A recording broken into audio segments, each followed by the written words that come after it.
Assalamualaikum warahmatullahi wabarakatuh. Selamat datang kembali di BJ Channel, channel yang membahas, mengulik tentang info-info sejarah menarik dan cerita-cerita unik di dunia ini sesuai dengan faktanya. Subscribe bagi baru yang bergabung dan nyalakan loncengnya sekarang. Halo Bray, ada yang tahu dengan Senok Hurugronje? Siapakah beliau ini? Sampai namanya dikenal dengan sebutan aktor jahat kolonial Belanda di tanah Nusantara. Bagaimana sepak terjangnya di Indonesia? Yuk, mari ikuti video kami kali ini sampai habis. Kita akan bahas tentang fakta-fakta Senok Hurugronje, sang orientalis, penjinak dan penghancur Islam di Aceh, serta agar tak gagal paham dan tidak menimbulkan kontroversi ke depannya. Dari beberapa sumber yang kami temukan, Senok Hurugronje lahir di negara Belanda, tepatnya di kota Oosterhout pada tanggal 8 Februari 1857. Beliau merupakan seorang orientalis yang bekerja sebagai penasehat urusan pribumi di tanah Nusantara oleh pemerintah Belanda.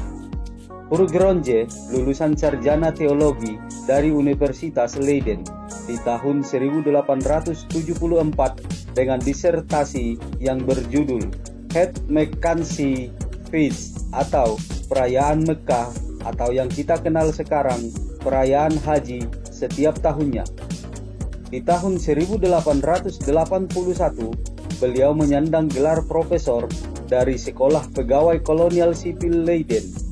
Hurugronje dalam catatan sejarah Indonesia sangat fasih berbahasa Arab dan mengaku seorang mualaf Eropa yang pada akhirnya dengan kefasihan bahasa Arabnya di tahun 1984 bisa masuk ke kota suci dengan beberapa mekanisme pemeriksaan dari pihak otoritas Gubernur Ottoman di Jeddah pada waktu itu.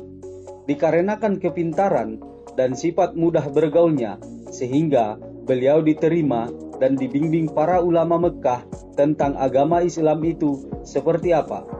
Namun, dalam suratnya ke teman akrabnya sewaktu kuliah, beliau mengaku berpura-pura menjadi seorang Muslim.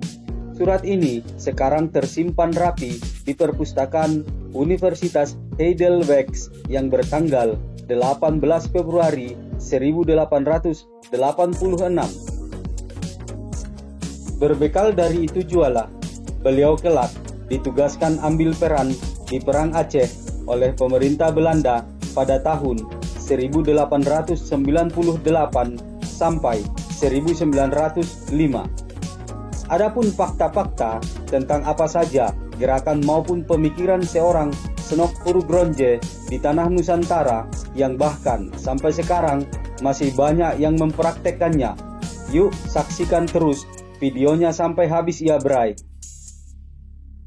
Pertama, Hurugronje bukan seorang Muslim, tapi seorang orientalis.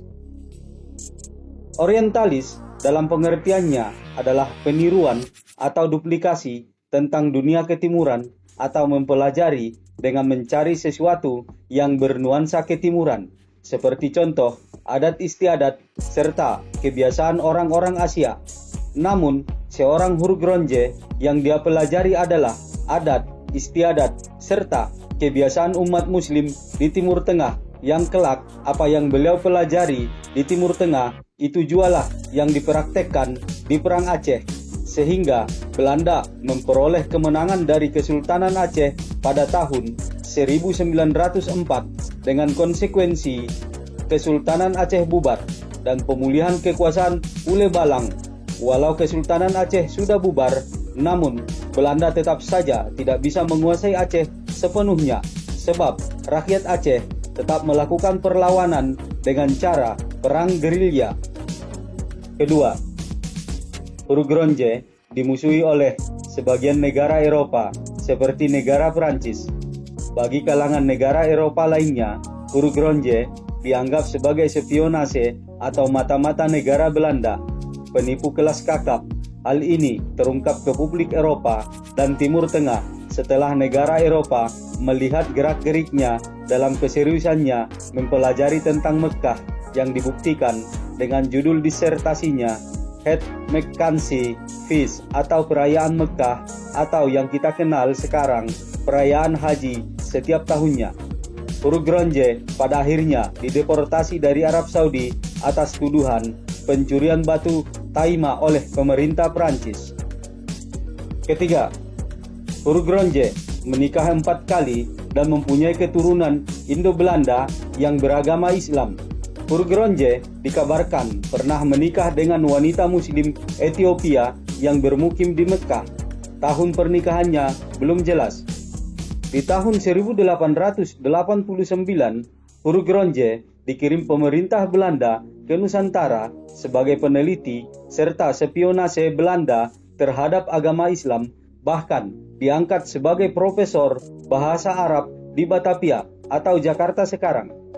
Setelah beliau di Nusantara, di tahun 1890, beliau menikah dengan putri Raden Haji Muhammad Taib, seorang penghulu dan ulama di Ciamis yang bernama Sangkana, memperoleh keturunan dengan 4 orang anak bernama Raden Umar Ganda Prawira, Siti Aminah, Emah Salma, Raden Ibrahim Ghaffar, yang kabarnya semuanya menganut agama Islam. Namun, di tahun 1896, beliau kehilangan istrinya saat mengandung anak kelima yang keguguran, di mana istri beliau meninggal beserta bayinya yang dikandungnya. Di tahun 1898, beliau menikah untuk ketiga kalinya dengan putri Raden Haji Muhammad Sueb, seorang penghulu pengganti di Bandung yang bernama Siti Sadiah, mempunyai anak tunggal bernama Raden Yusuf, yang kelak cucu Hurugronje memenangkan Piala Thomas di Singapura pada tahun 1958, yaitu Eddie Yusuf. Sekembalinya ke negara Belanda tahun 1906, selang 4 tahun kemudian, tahun 1910, beliau menikah lagi dengan Ida Maria, putri dari pensiunan pendeta Jutpam yang bernama Dr. A.J. Gord. Keempat, Hurugronje menjadi penasehat pemerintah Belanda. Di tahun 1898, beliau diangkat sebagai penasehat pemerintah Belanda untuk urusan kolonial yang dipimpin J.B. van Heuts, gubernur Belanda untuk wilayah Aceh. Dari sinilah beliau banyak belajar tentang adat istiadat, kebiasaan, serta siapa yang rakyat Aceh takuti dalam kehidupan sehari-hari. Padahal pada masa itu Kesultanan Aceh sudah jatuh ke tangan Belanda di tahun 1903. Tapi di mana-mana rakyat Aceh tetap melakukan perlawanan dan tetap satu komando melawan pemerintah Belanda. Kelima, Hurugronje, penjinak dan penghancur rakyat Aceh beserta politik Islam di Aceh. Dalam hal ini, Hurugronje yang paham betul akan agama Islam sehingga beliau diutus pemerintah Belanda ke Aceh dan bergaul dengan rakyat Aceh. Disinilah beliau berhasil memecahkan masalah yang dihadapi oleh pemerintah Belanda selama ini. Kenapa Aceh tidak bisa ditaklukkan padahal kesultanannya sudah dibubarkan? Dengan penemuan dan saran-saran dari Hurugronje, pemerintah Belanda menjadikan dasar siasat perang yang baru sehingga Aceh pun jatuh ke tangan Belanda. Namun, dasar siasat ini jualah kelak yang diterapkan pemerintah Belanda untuk menguasai daerah-daerah di Indonesia yang berbasis Islam. Hurugronje menegaskan bahwa pada dasarnya agama Islam adalah agama yang damai, tapi kekuatan fanatisme politik Islamnya sangatlah kuat.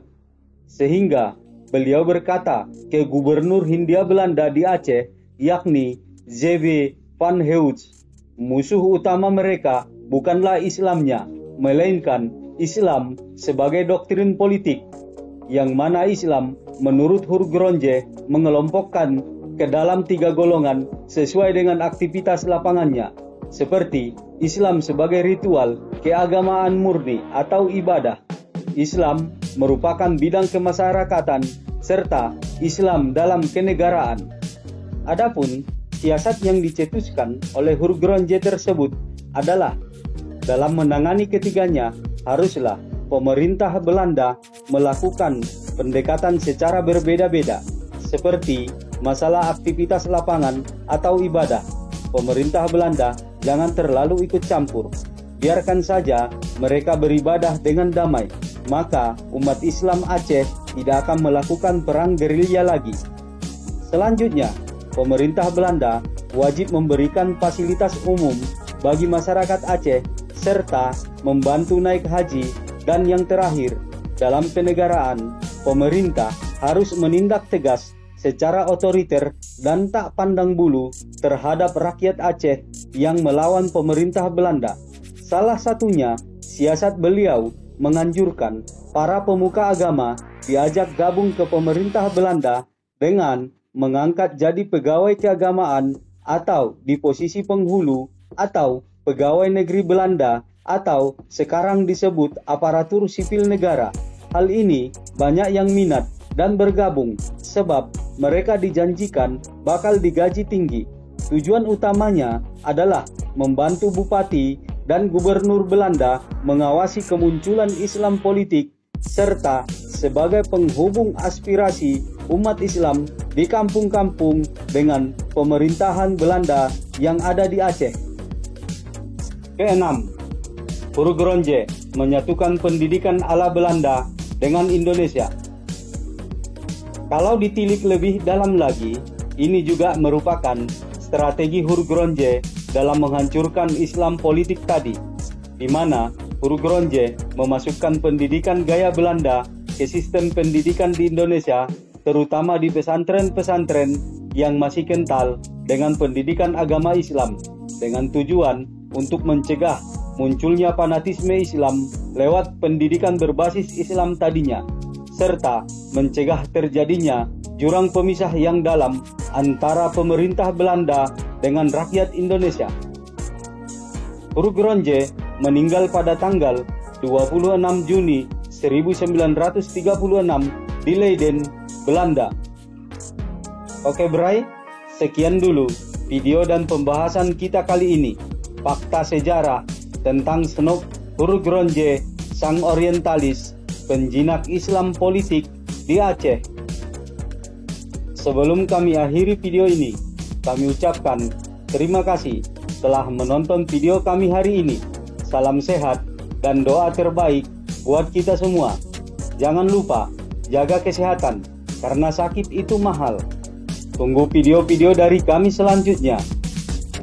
Jangan lupa like, komen, share, serta subscribe agar kami lebih semangat lagi dalam membuat video-video yang lebih menarik dan menambah wawasan kita bersama. Pantangin terus BGA Channel. Sampai ketemu di video selanjutnya.